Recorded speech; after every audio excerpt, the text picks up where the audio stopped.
When the richest man in the world has an ego as fragile as glass, you know that money can't buy confidence. If it were up to Elon Musk, we'd all see him as a genius, badass, comedian, or hero. But time and time again, he's shown us that he's an insecure man in deep need of validation. You may think that sounds harsh, but in this video, we'll go through a series of events that will show you exactly what I mean. The most recent incident occurred just a few days ago, after professional gamer and streamer Quinn69 posted this video to his YouTube channel. In it, he covered Elon's progress in the game Path of Exile 2, where he achieved a rank of 12 in the game's hardcore mode, something extraordinarily difficult to do.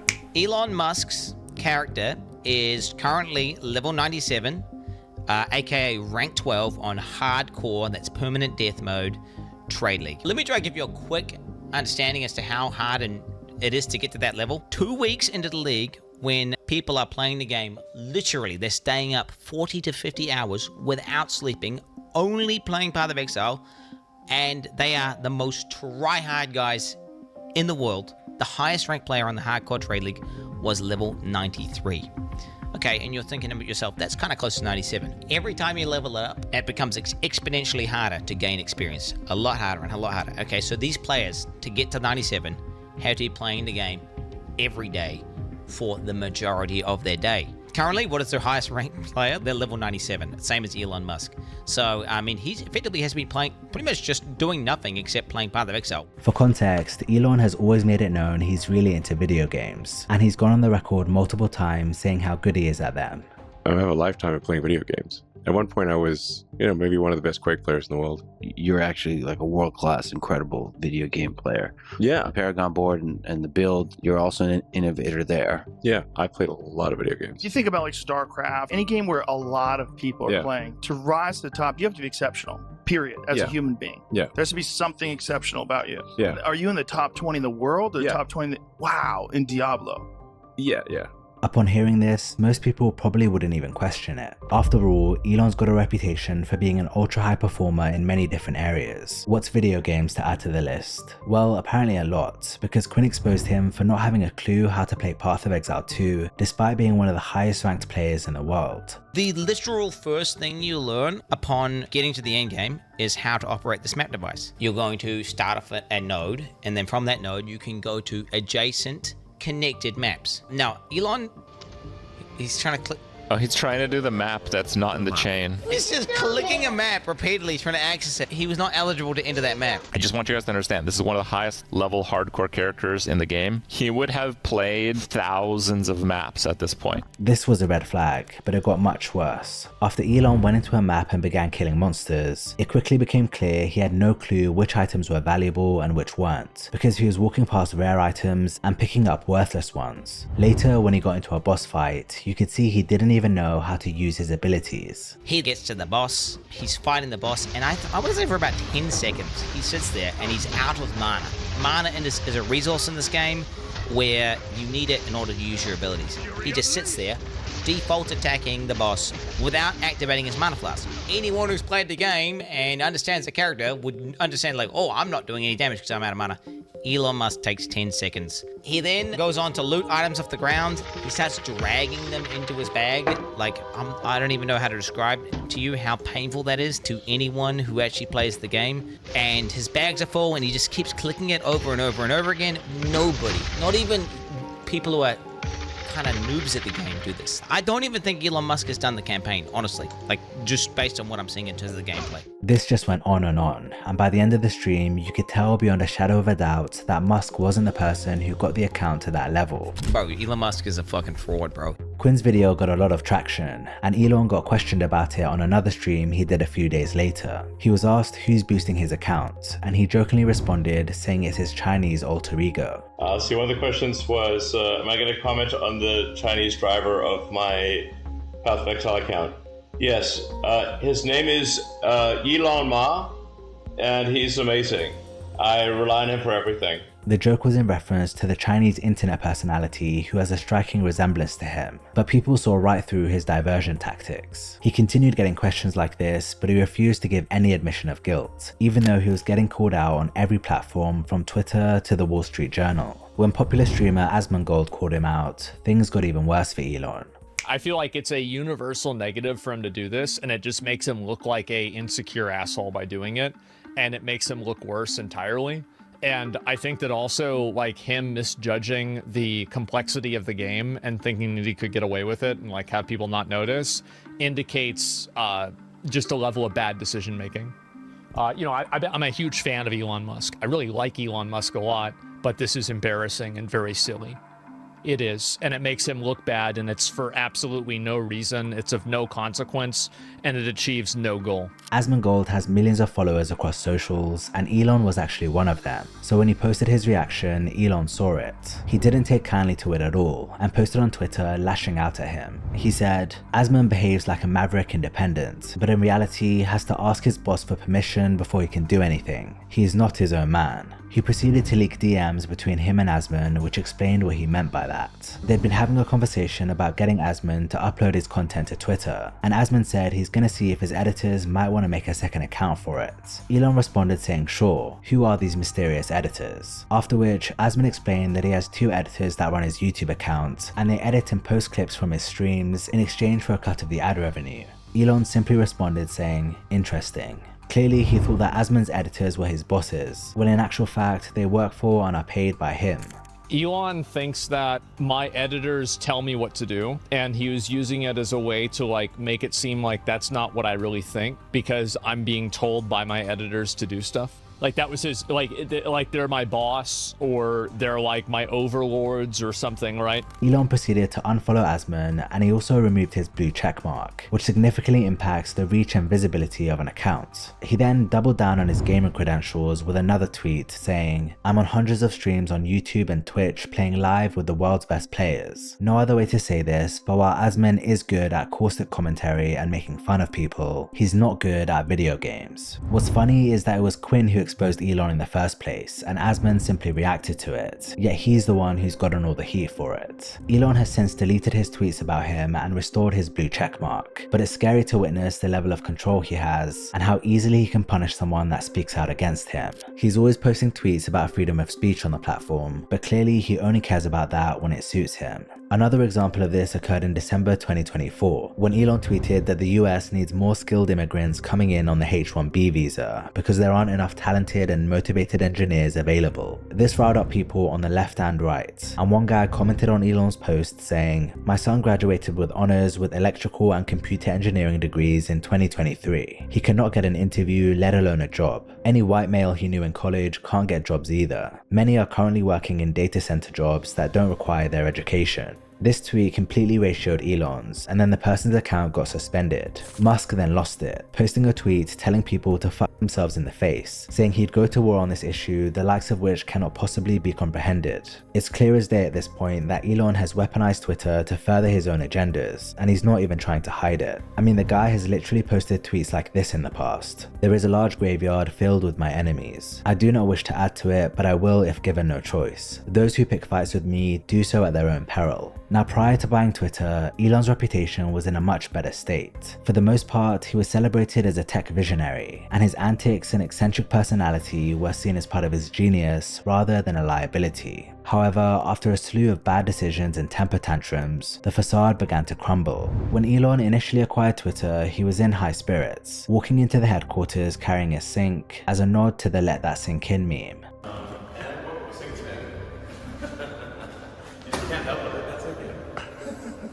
Many were hopeful that he'd change things for the better, but once he took over, he implemented sweeping layoffs, cutting nearly half of Twitter's workforce in a matter of weeks. While he claimed this was necessary to save the company financially, the sudden loss of employees led to widespread chaos, with critical teams gutted and the platform's functionality starting to suffer. This was when the public started to turn against him. His decision to charge for blue check marks under a premium subscription went down horribly, and people saw his changes as prioritizing profits over the platform's integrity. He also unbanned various problematic users, which caused further controversy. Elon didn't seem to realize how much his reputation had taken a hit until December 11th, 2022, when Dave Chappelle brought him on stage during one of his shows. The show took place in San Francisco, where Twitter is headquartered, and it's safe to say the crowd weren't happy to see him. Ladies and gentlemen, make some noise for the richest man in the world.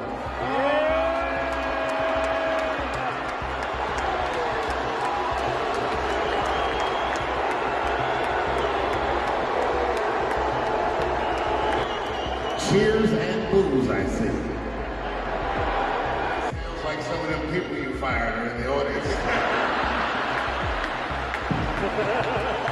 Musk hardly said anything and was just walking around on stage awkwardly while Chappelle tried to save him. All those people are booing, and I'm just pointing out the obvious. You have terrible seats, and I understand. Whatever. Look, motherfucker. This nigga is not even trying to die on Earth. Come on. The whole thing was really cringy and difficult to watch. You could tell Elon got up there expecting a round of applause, but all he got was a reality check and he didn't take it well. The following morning, he posted a tweet saying, technically it was 90% cheers and 10% boos, but still that's a lot of boos, which is a first for me in real life. It's almost as if I've offended San Francisco's unhinged leftists. It was at this time that Twitter accounts which had posted the clip started disappearing, and users flocked to YouTube comment sections instead. Musk is banning Twitter accounts that post this video. What a joke, LMAO. Came here because this video mysteriously vanished from Twitter and its poster suspended. A lot of people believed it was Musk using his position at Twitter to censor these accounts. This added more fuel to the Elon hate train, and it seemed to get to him more than he let on, because allegedly he ended up having a breakdown. He got to a point where he locked himself in his office, was so upset that the Twitter employees were considering calling in a wellness check by the San Francisco police because they thought he was going to self-harm himself. I think he truly cares about his reputation, and he was shocked. You know, he went on the Chappelle brought him on stage with him, and he got booed. And this had never happened to Elon before. The same month he appeared at Chappelle's show, Elon suspended the accounts of several reputable journalists. The one thing they all had in common was that they'd been openly critical about him on the platform. Some covered the Elon Jet controversy, which was about a Twitter account that tracked and posted the movements of Elon's private jets. Musk permanently banned the account, citing safety concerns and alleging it was doxing his real-time location. He claimed someone used the information to stalk him and his family, mentioning an incident about a man following his son. He used this as the reason for suspending the journalists' accounts, even though some of them didn't even report on it. Unsurprisingly, he got hit with a ton of backlash, and in response, he joined a Twitter space with several reporters to explain his reasoning. However, it didn't take long before he rage quit. You're doxxed, you get suspended, end of story. That's it. Elon, I have to ask, I mean, I think what everyone's wondering is it's highly unusual for journalists at the Washington Post and the New York Times to have their Twitter accounts suspended. And it just so happens that it's, you know, the boss in charge, you know. So, you know, what's the deal there? Oh, I think Elon has left. Immediately after this, Musk completely disabled Twitter Spaces. He claimed this was to fix an old bug, and Spaces was restored the following day, but the timing of this very much suggested it was a reaction to what happened. Despite continuing to condemn the reporters for providing, quote, assassination coordinates, he ran a snarky poll asking users whether he should reinstate their accounts now or in 7 days. After the results came in, with the majority responding now, he tweeted out saying, "The people have spoken. Accounts who doxed my location will have their suspension lifted now." This whole thing was a display of power for Elon, and it's all a bit dystopian. He probably always knew he was going to unsuspend them, but just wanted to show that he's the one in control. He does this with everything, even the most insignificant stuff. For example, once he tried to get into a club in Berlin called Berghain. The club is notorious for being extremely difficult to get into, with outrageously long queues and bouncers that turn away over 50% of the people waiting. Reportedly, Elon went and got rejected, but rather than taking it on the chin like any normal person would, he took to Twitter to write, "They wrote peace on the wall at Berghain. I refused to enter." 3 hours later, he followed up with another tweet saying he hates the word peace. He just had to make it known that he didn't get in on his terms, not anyone else's. I guess it's no surprise that Elon's ego is as big as it is, when for so long, people have been treating him like he's a walking, talking supercomputer. But you must understand there's not a whole lot of human beings like you. You know that, right? So you're an oddity. Seems, yes. To chimps like me. When I watch you doing all these things, I'm like, how does this motherfucker have all this time and all this energy and all these ideas, and then people just let him do these things? Because I'm an alien. I might have some mutation or something like that. You might. Do you think you do? Probably. Do you wonder? Like, you're around normal people, you're like, You're like, what's up with these boring, dumb motherfuckers? Ever? Not bad for a human. Now though, it feels like people are collectively waking up to what kind of guy he is. He's been this way for a long time. It's just that now, his antics on Twitter have shone a light on it. You can pick out many unsavory things he's done, dating back to the 2010s. But if there's one that was a sign of things to come, it would be the 2018 incident surrounding the Thai boys that got trapped in a cave. In 2018, 12 boys and their soccer coach became trapped in a cave system in Thailand after heavy floods blocked their exit. It became a huge news story, and Musk inserted himself into the situation by proposing a mini submarine that he claimed could help with the rescue. Vernon Unsworth, a British caver who had extensive knowledge of the cave system and was actively helping with the rescue, criticized Elon's submarine proposal in a CNN interview. What your thoughts on Elon Musk's idea was? And stick his submarine where it hurts. Just had absolutely no chance of working. He had no conception of what the cave passage was like. The submarine, I believe, was about 5'6" long, rigid, so it wouldn't have gone round corners or round any obstacles. It wouldn't have made the first 50 meters into the cave from the dive start point. Just a PR stunt. Unsworth was backed by other rescue experts who confirmed the submarine wouldn't have been able to navigate the cave's narrow, winding passages. Instead of engaging with the criticism professionally, Elon responded with a series of tweets calling Unsworth a pedo. I haven't seen the Twitter response yet, but people have told me what's been going out there, and people around the world need to know what this guy is really like. When challenged, Elon went even further, following up with emails to BuzzFeed where he called Unsworth a child rapist and claimed he'd married a 12-year-old child, all of which was completely false. Unsworth decided to file a defamation lawsuit against him in September 2018. Elon's defense was that pedo guy was just a common insult from his South African youth and wasn't meant to be taken literally, and that what he said in the emails was based on information he received from a private investigator, which turned out to be false. He ended up winning the case, saying my faith in humanity is restored after leaving the courtroom. As for Unsworth, he was left with nothing. The situation showed a lot about Elon's character that we're seeing play out more and more today. His need to be seen as a hero or savior, his fragile ego that makes him unable to handle criticism, and his refusal to back down or apologize even when clearly in the wrong. A couple of weeks back, one Reddit user posted a thread asking, "What's up with Elon Musk's increasing volatility in both actions and messages as of recent?" And the top comment summed it up perfectly. It's simple. He no longer has anyone telling him no and has unchecked resources and power. When he made a massive mistake and released the garbage Cybertruck that had a myriad of issues and cost Tesla lots of money, he still got a $50 billion plus pay package from them. Even when he blew a ton of money on Twitter and sank its value and continues to hemorrhage money, he still got what he wanted out of it. And ultimately, he never ever suffers comeuppance. This leads to someone who believes they're untouchable, because basically he is, and thus his actions are more erratic and extreme. Why not? Nothing bad will come of it ever anyway. It's a scary thing when one of the most powerful men in the world is such a loose cannon, and what the commenter said is true. What reason would Elon have to change if he can get away with absolutely anything he wants?